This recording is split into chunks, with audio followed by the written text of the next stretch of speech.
selamat kembali semula ke sekolah. Okey. Tajuk sains hari ini ialah kemahiran proses sains. Ini adalah tajuk yang pertama kita dalam buku teks Syllabus Sains tahun 2021. Okey. Terdapat 12 kemahiran proses sains, iaitu yang pertama sekali memerhati, mengelas. Yang ketiga, mengukur menggunakan nombor. Yang keempat, membuat inference. Kelima, meramal. Yang keenam, berkomunikasi. Yang ketujuh, menggunakan perhubungan ruang atau masa. Yang ke-8, mentafsir maklumat. Yang ke-9, mendefinisi secara operasi. Yang ke-10, mengawal pemboleh ubah. Ke-11, membuat hipotesis. Yang ke-12, yang terakhir, mengeksperimen. Ada 12 kemahiran proses sains. Okay. Pertama, memerhati. Memerhati ini ialah kumpul maklumat guna 5 deria, iaitu rasa, penglihatan, bau, pendengaran dan sentuh. Memerhati ini boleh dibuat cara kualitatif dan kuantitatif. Kualitatif dan kuantitatif. Penggunaan konsep perlu untuk memerhati. Contohnya, daun ini mempunyai 5 warna. Ini kita tengok kualiti dia. Kuantiti, kaki ayam ada 2.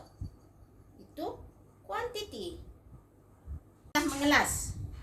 Mengelas ini ialah mengenal pasti perbezaan dan persamaan objek, dan boleh kenal pasti ciri-ciri umum. Ciri-ciri umum sekumpulan item. Dia juga boleh mengasing dan mengumpul objek tersebut dan masuk ke item satu ciri-ciri yang sama ke dalam kumpulan yang kecil. Contoh dia, haiwan berkaki 4. Kita boleh senaraikan haiwan berkaki 4 tu seperti contohnya lembu, kambing, lagi kucing. Itu satu kumpulan. Haiwan berkaki 2, contohnya itik, ayam. Itu dia contoh yang berkaki 2. Itu kelas, kita kelas. Dia boleh buat dalam bentuk jadual. Kita kumpulkan dalam satu kumpulan dan seterusnya kita kecil-kecilkan. Itu maksudnya mengelas. Sains yang ketiga iaitu mengukur menggunakan nombor. Maksud mengukur menggunakan nombor ini ialah pemerhatian secara kuantitatif. Dia kuantiti. Boleh dihitung. Kuantitatif ni maksudnya dia boleh dihitung, boleh dikira dan membandingkan bilangan item di dalam kumpulan yang berlainan. Contoh dia, penggunaan alat piawai menggunakan nombor untuk merekod fenomena. Contohnya, kamu boleh guna jam, pembaris, silinder penyukat untuk isi padu, alat penimbang untuk timbang berat, pita ukur untuk panjang dan sebagainya. Itu adalah kuantitatif, menggunakan nombor dalam mengukur dan menggunakan nombor dalam proses yang ketiga ni, iaitu proses yang ketiga, mengukur menggunakan nombor. Itu maksud mengukur menggunakan nombor. Yang proses sains yang keempat iaitu membuat inference. Membuat inference ni maksudnya dia membuat kesimpulan awal untuk menerang sesuatu peristiwa atau objek. Pengalaman lepas boleh digunakan sebagai asas untuk membuat kesimpulan awal tersebut. Biasanya dalam jawab sains buat kata kunci untuk membuat inference ialah kerana, memberi sebab, kerana. Contohnya, Ali tidak dapat hadir ke sekolah kerana dia dijangkiti oleh COVID-19. COVID-19. Tu contoh. Seterusnya contoh lain. Okey. Murid-murid tidak dapat hadir ke sekolah pada hari ini kerana masih lagi PKP.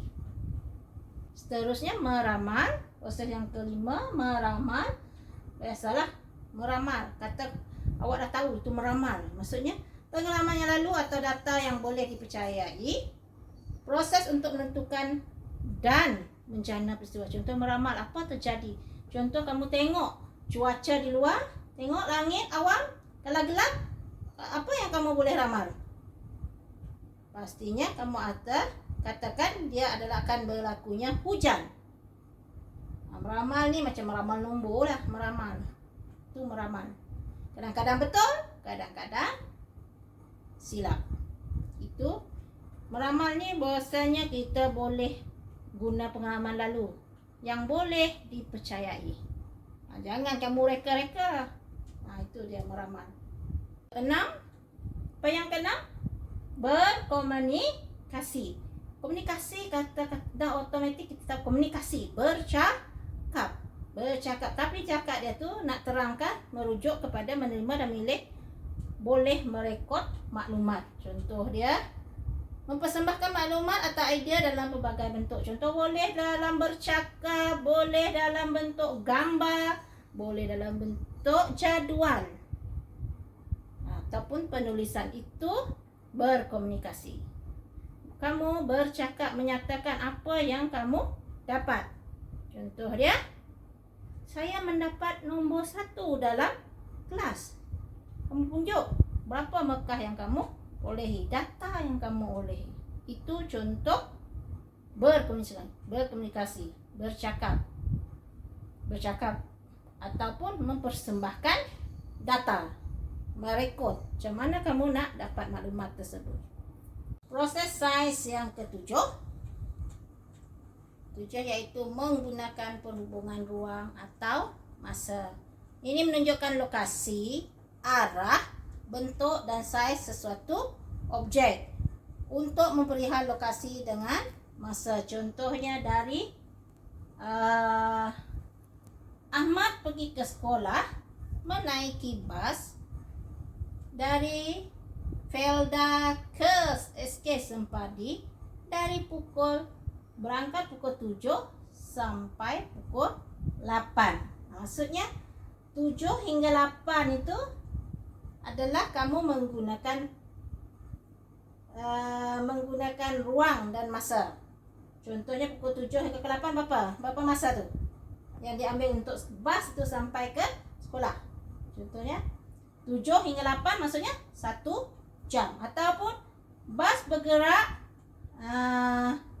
dalam 15 km. 15 km itu adalah jarak dia.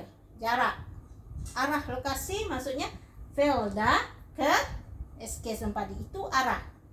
Kemudian masa dia dari pukul 7 berangkat, dia mula pergi bergerak, kemudian dia pukul 8 dia sampai ke sekolah. Andai kata pukul 8 lah, 1 jam. Lambat betul driver bas tu nak bawa kamu ke sekolah. Contoh itulah ruang dan masa. Seterusnya yang ke-8, mentafsir maklumat. Mentafsir maklumat ni ia kebolehan memberi penerangan secara rasional tentang objek atau fenomena. Boleh mengumpul pelbagai data melalui pemerhatian. Kamu kumpul maklumat tersebut, kemudian sama kamu letak dalam bentuk jadual. Contohnya kalau orang itu lukis graf, kamu boleh mengumpul maklumat melalui graf tersebut, data tersebut, pemerhatian tersebut, dan kamu boleh mentafsir. Contohnya carta palang itu menunjukkan mana yang lebih laju. Kalau graf itu tinggi, maksudnya dia lebih dia lebih laju kenderaan tersebut. Kalau sedikit jarak, yang dapat rendahlah dia punya graf, itu maksudnya kenderaan tersebut lambat. Contohnya mentafsir maklumat. Biasanya banyak soalan-soalan macam ini yang terdapat mentafsir maklumat. Kamu pindahkan, kamu tengok jadual, kamu jawab soalan berdasarkan maklumat yang diberi dalam jadual. Itu kamu boleh, kalau kamu boleh baca jadual, maksudnya kamu boleh mentafsir maklumat. Kalau kamu boleh baca graf, kamu boleh mentafsir maklumat. Itu mentafsir maklumat. 9. Apa yang ke-9 tadi? Mendefinisi secara operasi. Aduh, pening dah cikgu. Awak katakan mendefinisi secara operasi. Operasi apa? Mendefinisi secara operasi ni ialah mendefinisi tentang, memberi definisi tentang satu konsep atau keadaan dengan menyatakan perkara. Boleh membuat pernyataan apa yang diperhati. Contoh dia, kertas litmus. Contoh dia lah, kertas litmus biru bertukar menjadi merah. Itu maksudnya bahan tersebut adalah berasid. Itu mentafsir atau definisi sesuatu konsep. Tumbuhan memerlukan air untuk hidup subur. Ataupun kamu kata kutub magnet kutub selatan lebih kuat daripada kutub utara. Contoh, kalau kamu tengok pin magnet A lebih banyak menarik klip kertas berbanding klip magnet B. Contoh. Itu mentafsir secara operasi. 10. Mengawal pemboleh ubah. Mengawal pemboleh ubah ni, biasanya kita perlu mengetahui terlebih dahulu pemboleh ubah yang digunakan semasa membuat aktiviti sains atau eksperimen sains. Mengawal pemboleh ubah maksudnya boleh jadi satu faktor, keadaan atau hubungan yang boleh diubah untuk menghasilkan perubahan dan pemboleh ubah kedua. Pemboleh ubah ada tiga. Pemboleh ubah dimanipulasi, pemboleh ubah bergerak balas, dan yang tetap itu pemboleh ubah dimalarkan. Itu pemboleh ubah. Biasanya orang akan kawal pemboleh ubah dimanipulasi. Mula-mula dia guna 1 sudu gula. Rasa air tu. Contoh kamu nak buat air kopi. Bagi 1 sudu. Mana? Masih dah manis ke belum? Belum kan? Tambah lagi 2 sudu. Maksudnya kacau lagi. Rasa lagi manis ke tak air tu? Belum lagi manis. Manis biasa-biasa saja. Kemudian tambah lagi 3 sudu. Apa yang diubah sana? Bilangan sudu gula. Yang diubah-ubah itu yang diubah. Air tetap sama. Guna air yang sama. Guna gelas yang sama. Isi padu yang sama. Itu digelar pemboleh ubah pemboleh ubah dimalarkan. Yang diubah-ubah tadi contohnya bilangan gula, sudu gula itu manipulasi. Yang bergerak balas, air menjadi sangat manis. Perubahan rasa air itu adalah pemboleh ubah bergerak balas. Kesan. Contoh lagi yang selain daripada itu, kamu gosok gigi. Hari ini guna gosok gigi 1 kali sehari. Bersih tak? Tahu sikit bersih kan? Esok kamu tambah lagi gosok gigi 2 kali sehari. Putih juga. Tapi bila kamu kata nak lagi putih, kamu gosok lagi, tambah lagi bilangan gosok 3 kali sehari. Gigi pun bercahaya. Itu maksudnya apa yang diubah? Bilangan menggosok gigi. Apa yang bergerak balas? Gigi menjadi putih berseri. Apa yang dimalarkan? Ubat gigi yang kamu guna tu sama. Gigi kamu guna sama. Jangan guna gigi orang lain pula. Hari ni orang lain, esok orang lain. Itu dah jadi. Kau boleh ubah, dimanipulasi. Tak boleh diguna. Dia mesti guna yang sama. Hanya yang diubah, apa yang kamu nak tengok ialah kebersihan gigi tadi. Itu contoh. Nanti kita akan bincang lagi ni lebih mendalam. Seterusnya, yang ke-11, membuat hipotesis. Membuat hipotesis ini adalah menghasilkan satu kenyataan umum yang difikirkan benar berdasarkan inferen. Dia untuk menerangkan sesuatu perkara atau peristiwa. Biasanya dalam nak jawab ke sains, biasanya kata kunci nak jawab membuat hipotesis orang guna semakin. Contohnya, semakin banyak bilangan, semakin banyak bilangan sudu gula, semakin manis rasa air. Contoh, semakin